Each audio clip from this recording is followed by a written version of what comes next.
Ladies and gentlemen, boys and girls, children of all ages across all nations, races, and denominations, what is up? The King of Lightning is here today bringing you guys and gals Ushio and Tora, episode 15 and 16 review.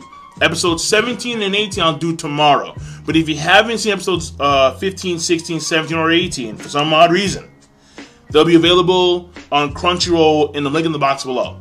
Now, here's the thing. I want to dive right in, honestly, because episodes 15 and 16 are, let me start here. They are a part of the, what I think is an arc, which comprises of all of the Satoru and June stuff, and that's the first half. The second half, I think, is pretty much Ushio going beast mode. Him just going straight up savage with the Beast Spear. And this, of course, is a part, the arc itself is a part of the overall Kouhamei no Mono saga. Now, when it comes to the animation, alright, overall, it's the same thing. I mean, you have that old school shading and that old school feel overall. But of course, it is sharp. It is damp when it needs to be. It is very vibrant when it needs to be. You have very good scenes, like for example, you have when Ushio cuts the bus in half, and you have all the blue fire, and you have the black lightning sparks on the Beast Spear. That was a very good scene. But also it's very dynamic because you have, for example, scenes like Ushio against Chibakama, the leader of the Hyo inside Satoru's body. That was a good fight scene between those two for like a few seconds. So, animation through and through, it's pretty damn good. When it comes to the pacing and the character introduction, this is where I fall off, honestly. Because we were thrown a lot of shit. The entire thing involving Satoru and June came out of left field, honestly. And its weight is huge for the overall story.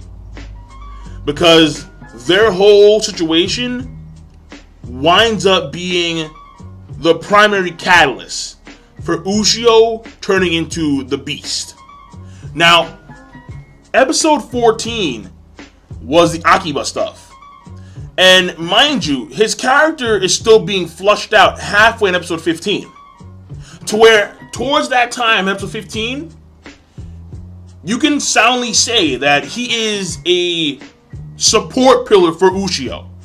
When Ushio, he's crying because obviously middle school kid, having the power of the Beast Spear, having all these demons chase him, mainly Kouhamei no Mono, people of course being in danger because of that reason and whatnot, and how he did save them, but the situation arose because of him, and how he regrets this obviously. And, well, he regrets at least that aspect. I can't say the entire thing, but he regrets that aspect of his situation. And how he just wants to see his mom. He wants to see like what's going on with his mom and Kouhamei no Mono and whatnot. And how Akiba, he's there. He's like, listen, get that look off your face. You did a good job, and I'll take you to where you need to go. But you better change up that face. All right, fix your face. Because you did it well. And he understands Tora's position. So Tora and Akiba have, well, Tora for like the longest time, but Akiba, he's now in the same camp as Tora when it pertains to Ushio. That's very obvious. However, halfway in episode 15, when they're on Akiba's bike and they're just chilling, they're driving, all of a sudden, bikers behind them, and they're led by June, the little sister of Satoru, and Satoru is one of the four. It was stated to be like it was stated that he was the top of the four when it came to the former Beast Spear chosen wielders of the Kouhamei Sect. So that was random shit. Because normally that happens towards, let's say, like the end of an episode, where all of a sudden, oh, who are these guys? Like, oh, bikers. Like, yeah, my name's June, and then it would end there, you know? But no, halfway in episode 15, We still have like 12 minutes to go. Boom, in comes June. Where's my brother? I don't know. Oh, wait, he's fucking behind you. What? And so out comes Nissan, who just so happens to be controlled by Hyo. That whole thing just came out of nowhere, man. And it wasn't just that. It was the fact that, again, Satoru is a character of substantial weight because of his former position as a former B-Spear successor. But at the same time, in comes June, who also holds substantial weight because of her connection to her brother. And on top of that, we're getting all these characters thrown at us because of the whole situation. Ushio, I think, to a certain degree, regresses a little bit in character, but at the same time, no, it's not a regression of character, but it shows you another aspect of his character, which we knew was there, but I didn't think it was that fucking strong until he actually did it, which I'll get to real soon. And then all this ends off with him losing control of his own soul and body. So, pacing, I think, could have been way better. Episode 15, second half, and episode 16 should have been 3 episodes, honestly. But moving on from there, character-wise, June and Satoru are basically done from a character standpoint. And when it comes to June, I mean, this to me was shocking. June reveals that her brother saved her in the past from a demon, a yokai. And he was covered in blood from the incident. And she was so horrified of that apparently several years down the line, when she ran away from him, she never said thank you. And I'm sitting here like, wait, hold on. So, you want to say thank you now to your brother, Satoru, when he is practically on the verge of death via the Hyo. But you didn't say thank you a year or 2 years after it happened? And now she's gonna like shift this burden? And that, I think, threw me the fuck off the most, honestly. Where not only did she not tell her brother thank you like a year or a few months after the incident, when she was 8 years old or 5 years old or like however old she was, but she then shifts the burden completely upon Ushio, who then takes it as a means of risking his humanity to go into Satoru's body and fight off against the Hyo that are inside his body. And the line he stated, I thought was just like, it really to show you just the naivete of youth. Like, how many times in a guy's life can he make a girl not cry or some shit like that? And I was like, what the fuck was that? And granted, again, he's a middle school kid, so I'm not gonna say that it was too surprising. But given that his character has made some substantial growth, to have that one-liner as a reason to go inside of Satoru's body and basically have, not only Tora, but also, I think, the replacement of the Kamaikachi, Izuna, this green squirrel fox demon, wherever the fuck he is, I don't know. But either way, they're all risking life and limb because they want to stop this girl from crying. I mean, I don't know, man. Like, to me, it... like, I can understand if it was, like, the weight of the world type of shit, But, the tears.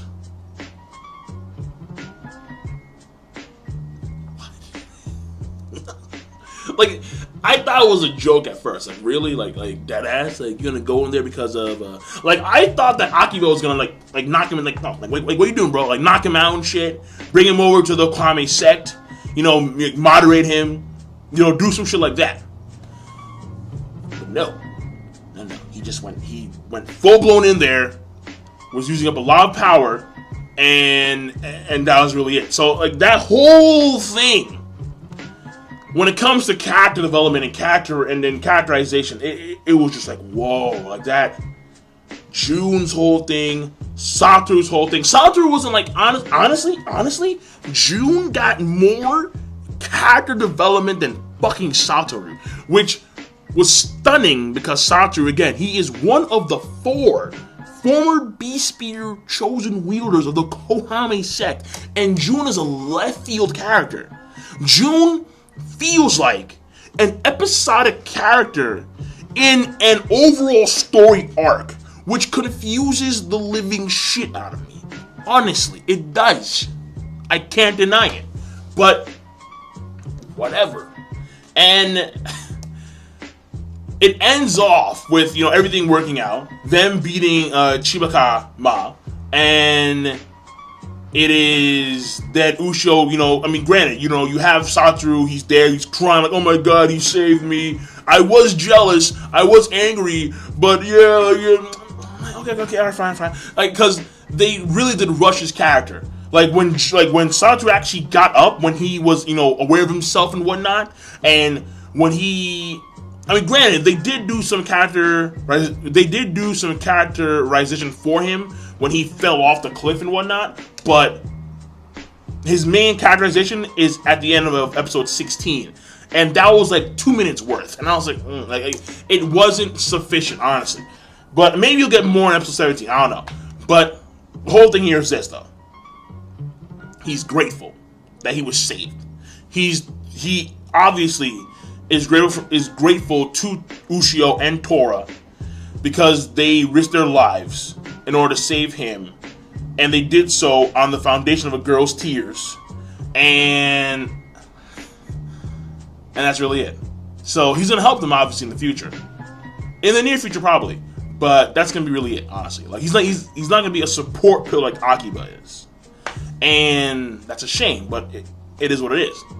And what I think here is, finally, when it comes to overall story, the mainly episode 16, that's where it comes to like full-blown force.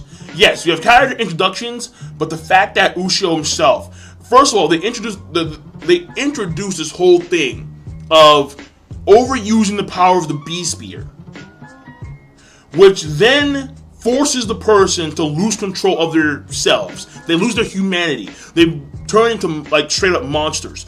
Ushio, when he went into like monster form, the eyes being like diamond over, that was nuts. That scream he had, I was like, whoa! Like it was like it's hard to explain. It was like a digitized like monster scream. Like it was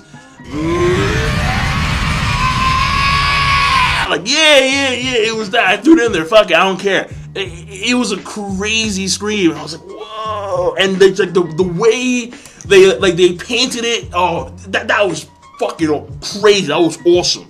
That was nuts. And you know, because now I can already see it. In Jun, Satoru, Akiba, Tora, Izuna, they're all going to be prominent in the next episode, and in episode probably 18 as well, because Tora's gone, because Ushio's gone berserk. He's gone berserk. And that's, of course, very, very important. So, because the Beast Spear has many secrets, and that is one of its biggest secrets and one of its biggest downfalls. So that's very important to the overall story. So, overall rating for the episodes.